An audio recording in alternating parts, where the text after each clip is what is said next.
నా దగ్గర 1 lakh ఉంది, నేను ఎన్ని కంపెనీస్లో ఇన్వెస్ట్ చేయాలి? నా దగ్గర ఒక 10 lakhs ఉన్నాయి, నా పోర్ట్ఫోలియోలో నేను ఎన్ని కంపెనీస్లో ఇన్వెస్ట్ చేయాలి? నా దగ్గర ఒక 50 lakhs ఉన్నాయి, నా పోర్ట్ఫోలియోలో ఎన్ని స్టాక్స్ మెయింటైన్ చేయాలి?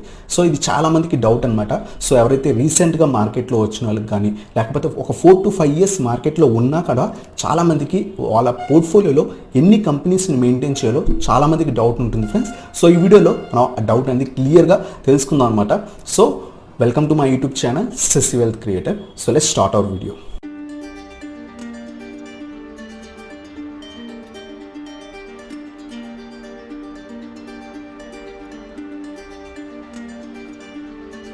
ఈ వీడియోలో చెప్తాను కదా, మన పోర్ట్ఫోలియోలో ఎన్ని స్టాక్స్ మెయింటైన్ చేయాలి అనేది మన క్యాపిటల్ మీద బేస్ అవుతుంది ఫ్రెండ్స్. సో నా క్యాపిటల్ 1 lakh అయితే మనం ఎన్ని కంపెనీస్ మెయింటైన్ చేయాలి? నా క్యాపిటల్ ఒక 5 to 10 lakhs అయితే మనం ఎన్ని కంపెనీస్ని మనం ఇన్వెస్ట్ చేయాలి? అదే నా క్యాపిటల్ కొంత ఎక్కువ, ఒక 50 lakhs, ఒక 1 crore అయితే మనం ఎన్ని కంపెనీస్లో ఇన్వెస్ట్ చేయాలి అనేది ఈ వీడియోలో మనం క్లియర్గా చూద్దాం.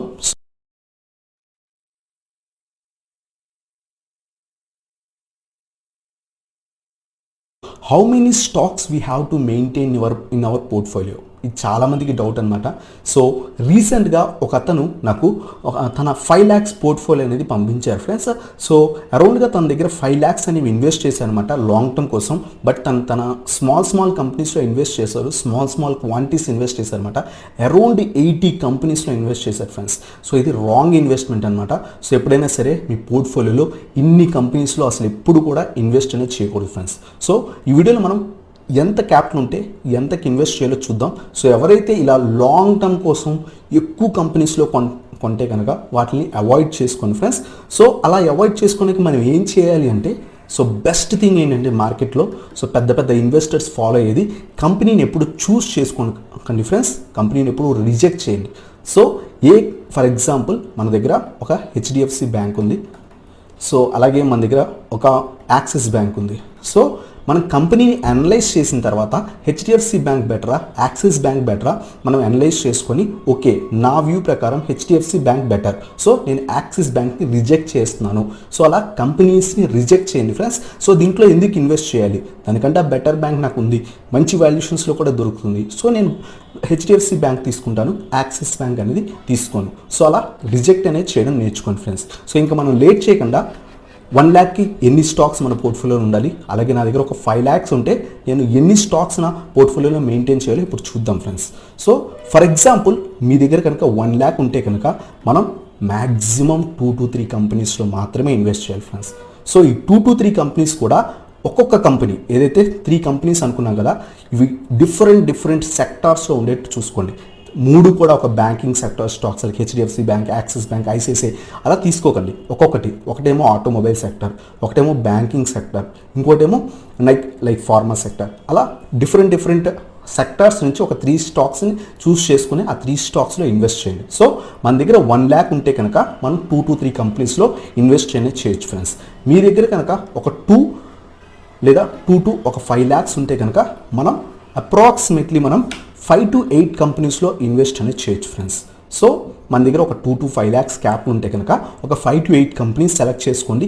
అవి కూడా డిఫరెంట్ సెక్టార్ కంపెనీస్ సెలెక్ట్ చేసుకోవడానికి ట్రై చేయండి. ఫర్ ఎగ్జాంపుల్ మీరు ఒక 5 కంపెనీస్ సెలెక్ట్ చేసుకుంటున్నారు అనుకోండి, 5 కూడా డిఫరెంట్ సెక్టార్ కంపెనీస్ అవి ఉంటే కనుక ఒక సెక్టార్ మీకు అక్కడ బాగా వర్క్ అవ్వకపోయినా రిమైనింగ్ సెక్టార్ మార్కెట్లో బాగా రైజ్ అవుతుంటే కనుక అక్కడి నుంచి మీకు ప్రాఫిట్స్ అనేవి వస్తాయి అనమాట. సో ఎవ్రీ టైం కూడా మీరు ఇన్వెస్ట్ చేసినప్పుడు మీరు sectors, different sectors like automobile sector కానివ్వండి, బ్యాంకింగ్ సెక్టర్ కానివ్వండి, ఫార్మా సెక్టర్ కానివ్వండి, IT సెక్టర్ కానివ్వండి, అలా డిఫరెంట్ సెక్టర్ కంపెనీస్లో ఒక 5 to 8 కంపెనీస్ అనేది సెలెక్ట్ చేసుకోవచ్చు అనమాట. మీ దగ్గర ఒక 2 lakhs to 5 lakhs ఉంటే కనుక, లేదు మన దగ్గర ఒక 5 lakhs నుంచి ఒక 10 lakhs క్యాపిటల్ కనుక ఉంటే కనుక, మనం లాంగ్ టర్మ్ కోసం ఇన్వెస్ట్ చేద్దాం అనుకుంటే కనుక మనం 10 to 12 కంపెనీస్లో ఇన్వెస్ట్ అనేది చేయొచ్చు ఫ్రెండ్స్. అది కూడా మనకి ఒక 5 to 6 సెక్టార్స్ సెలెక్ట్ చేసుకొని ఎవ్రీ సెక్టార్లో ఒక 2 కంపెనీస్ అలా ఇన్వెస్ట్ అనేది చేసుకుంటూ వెళ్ళచ్చు ఫ్రెండ్స్. టోటల్గా ఒక 12 కంపెనీస్ అవుతాయి. సో ఆ విధంగా మనం ఇన్వెస్ట్ చేసుకోవచ్చు. అలాగే మీ దగ్గర ఒక 10 lakhs నుంచి 20 lakhs ఉన్నాయనుకోండి ఫ్రెండ్స్. సో అలాంటప్పుడు మనం ఎన్ని కంపెనీస్లో ఇన్వెస్ట్ చేయాలి అంటే కనుక 12 to 15 కంపెనీస్లో ఇన్వెస్ట్ అనేది చేసుకోవచ్చు ఫ్రెండ్స్. సో ఒక 10 to 20 lakhs కనుక ఉంటే కనుక మీ దగ్గర ఒక 12 to 15 కంపెనీస్లో ఇన్వెస్ట్ చేయొచ్చు. మీ దగ్గర ఒక 20 to 50 ల్యాక్స్ లేదా 20 ల్యాక్స్ ప్లస్ ఉంటే 30 ల్యాక్స్ ఉన్నా లేదా 50 ల్యాక్స్ ఉన్నా 1 crore ఉన్నా 5 crores ఉన్నా 10 crores ఉన్నా సరే మనం మ్యాక్సిమం 20 నుంచి 25 కంపెనీస్లో మాత్రమే ఇన్వెస్ట్ చేయాలి. మీ దగ్గర ఎంత క్యాపిటల్ ఉన్నా సరే మీరు 20 to 25 కంపెనీస్ మాత్రమే ఇన్వెస్ట్ చేయాలి. సో ఇలా ఇన్వెస్ట్ చేయడానికి ఇన్వెస్ట్ చేస్తే మనకు వచ్చే బెనిఫిట్స్ ఏంటి, అలాగే మనకి ఎక్కువగా అంటే ఇందాక చెప్పాను కదా ఒక 5 lakhs క్యాపిటల్తో 80 కంపెనీస్లో ఇన్వెస్ట్ చేశానని ఒక అతను చెప్పాను కదా. సో ఇలా ఇన్వెస్ట్ చేస్తే మనకు వచ్చే ప్రాబ్లమ్స్ కూడా చెప్తాను ఫ్రెండ్స్. అలాగే ఈ విధంగా ఒక 1 lakh ఉంటే ఒక 2 to 3 companies different sector companies select చేసుకుని, లేదా ఒక 5 to 10 lakhs ఉంటే ఒక 10 to 12 కంపెనీస్ సెలెక్ట్ చేసుకొని ఇలా ఇన్వెస్ట్ చేస్తే మీకు వచ్చే బెనిఫిట్స్ కూడా ఇప్పుడు చూద్దాం ఫ్రెండ్స్. సో ఇదన్నమాట, ఒక 1 lakh ఉంటే మనం ఇన్ని కంపెనీస్లో ఇన్వెస్ట్ చేయొచ్చు. అలాగే మీ దగ్గర కొంత ఎక్కువ క్యాపిటల్ ఉంటే కనుక ఈ విధంగా డిఫరెంట్ సెక్టార్ కంపెనీస్ని సెలెక్ట్ చేసుకొని ఇన్వెస్ట్ అనేది చేస్తే కనుక లాంగ్ టర్మ్ పోర్ట్ఫోలియో అనేది ఒక మంచి పోర్ట్ఫోలియో అనేది క్రియేట్ అవుతుంది ఫ్రెండ్స్. నేను పర్సనల్గా ఫాలో అవుతాను. నేను అరౌండ్ 20 lakhs ప్లస్ క్యాపిటల్ ఉందన్నమాట. సో అరౌండ్ నా దగ్గర ఒక 21 to 23 స్టాక్స్ మాత్రమే ఉన్నాయి ఫ్రెండ్స్. సో ఇంకా ఎక్కువ చేయను, ఎందుకంటే రీసెంట్గా మనం చూస్తున్నాం చాలా కొత్త కంపెనీస్ రీసెంట్గా వచ్చి బాగా బుల్లిష్నెస్లో ఉన్నాయి. బట్ నేను ఏదైతే first of all HDFC bank అనుకున్నానో, సో ఆ బ్యాంక్ నేను అనలైజ్ చేసిన తర్వాత ఇది లాంగ్ టర్మ్లో బాగా వెళ్తుందని నమ్మాను. ఆ తర్వాత నాకు ఇంకో ఐసిఐసిఐ బ్యాంకు లేకపోతే రీసెంట్గా బంధన్ బ్యాంక్ కానీ ఇలాంటి కంపెనీస్ వస్తే దీంట్లో ఇన్వెస్ట్ చేయాలంటే, సో నాకు ఆల్రెడీ నేను ఈ కంపెనీ లాంగ్ టర్మ్లో మంచి రిటర్న్స్ ఇస్తుందని నమ్మాను కాబట్టి ఇప్పుడు ఇటువంటి కంపెనీస్లో నేను ఇన్వెస్ట్ అనేది చేయను అనమాట. సో ఆ విధంగా మనం లిమిట్ చేసుకొని ఇన్వెస్ట్ చేయడానికి ట్రై చేయండి ఫ్రెండ్స్.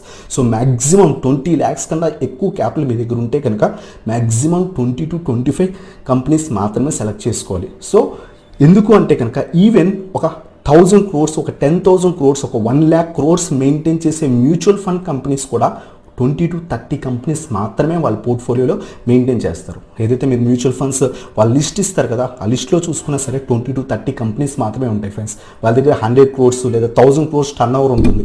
సో ఏదైతే మనం ఇన్వెస్ట్ చేస్తామో ఆ అమౌంట్ అంతా వాళ్ళ దగ్గరే ఉంటుందన్నమాట. బట్ వాళ్ళు ఇన్వెస్ట్ చేసేది 30 కంపెనీస్ లేదా 20 to 30 కంపెనీస్లో ఇన్వెస్ట్ చేస్తారన్నమాట. ఎందుకంటే అంతకన్నా ఎక్కువ కంపెనీస్లో ఇన్వెస్ట్ చేస్తే మనకు వచ్చే ప్రాఫిట్స్ ఏదైతే వెల్త్ క్రియేట్ అవుతుందో, ఏదైతే కాంపౌండింగ్ మీద ఎఫెక్ట్ అనేది పడుతుంది ఫ్రెండ్స్.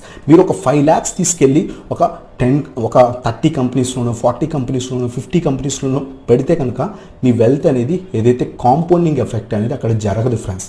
సో అదేంటో చూద్దాం. ఫర్ ఎగ్జాంపుల్ నా దగ్గర ఒక 5 lakhs ఉన్నాయి. సో నేను లాంగ్ టర్మ్ కోసం ఇందాక చెప్పినట్టు ఒక అతను ఏదైతే 80 కంపెనీస్ ఉన్నాయో ఫర్ ఎగ్జాంపుల్ ఒక 40 కంపెనీస్లో ఇన్వెస్ట్ చేశాను అనుకోండి నా 5 lakhs తీసుకెళ్ళి.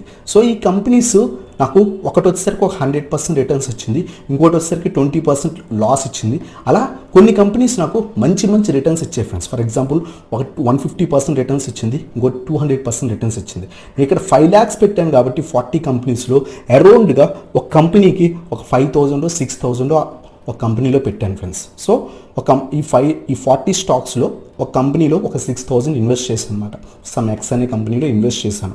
సో ఇది నాకు అరౌండ్ 200% రిటర్న్స్ ఇచ్చింది ఫ్రెండ్స్. అంటే నా క్యాపిటల్ ఎంత అయింది, 6,000 నుంచి నాకు మహా అయితే 18,000 అయిందనమాట. అంటే నా క్యాపిటల్ ఏదైతే ఇన్వెస్ట్ చేశానో ఆ అమౌంట్ వచ్చేసరికి ఇంకో 12,000 ప్రాఫిట్లో ఉందన్నమాట. సో 12,000 నాకు ప్రాఫిట్ వచ్చింది. అదే 5 lakhsలో నేను ఈ కంపెనీలో సెలెక్ట్ చేసుకొని 5 lakhs మనం చెప్పుకున్నాం కదా, 5 lakhs అయితే కనుక 5 to 8 కంపెనీస్ అని. సో 5 lakhsలో 5 to 10 lakhsలో నేను 5 to 8 కంపెనీస్ అనేది సెలెక్ట్ చేసుకోవాలని చెప్పాను కదా. సో అదే 5 lakhsని తీసుకెళ్ళి ఒక 5 కంపెనీస్ సెలెక్ట్ చేసుకొని ఈచ్ కంపెనీలో 1 lakh పెట్టాను అనుకోండి. ఏదైనా కంపెనీ నాకు 200% రిటర్న్స్ ఇస్తే కనుక అదే కంపెనీ నాకు అక్కడ ప్రాఫిట్ ఎంత వచ్చింది, సో 3 lakhs అంటే అరౌండ్ 2 lakhs ప్రాఫిట్ అనేది వచ్చింది ఫ్రెండ్స్. నా ఇన్వెస్ట్మెంట్లో నా క్యాపిటల్ తీసేస్తే కనుక 2 lakhs అనేది ప్రాఫిట్ వచ్చింది అనమాట. సో నేను సెలెక్టెడ్ కంపెనీస్లో ఇన్వెస్ట్ చేస్తే కనుక ఆ కంపెనీస్ కనుక మంచిగా గ్రో అయితే కనుక నాకు ప్రాఫిట్ అనేది బాగా వస్తుంది ఫ్రెండ్స్. కాంపౌండింగ్ అనేది బాగుంటుంది. అదే మీరు ఒక 20 కంపెనీస్లోనే 30 కంపెనీస్లో ఒక 5 lakhs క్యాపిటల్ తీసుకెళ్ళి ఇన్వెస్ట్ చేస్తే కనుక అక్కడ క్యాపిటల్ ఏదైతే మనకి రిటర్న్స్ అయితే బాగా వస్తాయి, బట్ మనకు ప్రాఫిట్ అనేది కనబడదు అనమాట. సో ఇక్కడ చూడండి 1 lakh ఒక కంపెనీలో ఇన్వెస్ట్ చేస్తే ఆ కంపెనీ 200% రిటర్న్స్ ఇస్తే 2 lakhs ప్రాఫిట్ వచ్చింది. అదే కంపెనీలో 6,000 మాత్రమే ఇన్వెస్ట్ చేస్తే నాకు 12,000 మాత్రమే ప్రాఫిట్ వచ్చింది అనమాట. సో ఎప్పుడైనా సరే మన ఇన్వెస్ట్ చేసే కంపెనీ చాలా ఫండమెంటలీ స్ట్రాంగ్ కంపెనీ అవ్వాలి. సో అది మనకి గ్రోత్ కంపెనీ అవ్వాలి. అలాంటి కంపెనీస్ ఇన్వెస్ట్ చేస్తే మనకి మినిమం 100%, 200%, 300% రిటర్న్స్ అనేది ఖచ్చితంగా వస్తాయి అనమాట. సో అలాంటప్పుడు అటువంటి సెలెక్టెడ్ కంపెనీస్ని మన క్యాపిటల్ తీసుకెళ్ళి ఒక మంచి 4 to 5 కంపెనీస్ అనేది సెలెక్ట్ చేసుకొని ఇన్వెస్ట్ చేయండి ఫ్రెండ్స్. సో ఇందాక చెప్పినట్టు మనం 1 lakh క్యాపిటల్ ఉంటే 2-3 కంపెనీస్లో ఇన్వెస్ట్ చేయొచ్చు. అలా మనం క్యాపిటల్ బేస్ చేసుకొని మనం ఎన్ని స్టాక్స్ అనేది ఎన్ని కంపెనీస్లో మనం ఇన్వెస్ట్ చేయాలి, మన పోర్ట్ఫోలియోలో ఎన్ని కంపెనీస్ మెయింటైన్ చేయాలనేది డిపెండ్ అవుతుంది ఫ్రెండ్స్. సో ఆ విధంగా బేస్ చేసుకొని ఇన్వెస్ట్ అనేది చేయండి. సో దట్ మీకు కూడా వెల్త్ అనేది క్రియేట్ అవుతుంది. సో ఇది ఫ్రెండ్స్ ఈ వీడియో కనుక మీకు నచ్చినట్లయితే ఇంకా లైక్ చేయండి. అలాగే మన ఛానల్ కొత్తగా వచ్చినట్లయితే ఇంకా సబ్స్క్రైబ్ చేయండి అండ్ ఆ బెల్ ఐకాన్ ప్రెస్ చేయండి. సో దట్ నా లేటెస్ట్ వీడియో అప్డేట్స్ అనేవి మీకు వస్తాయి అనమాట. Thank you so much for watching. Have a nice day.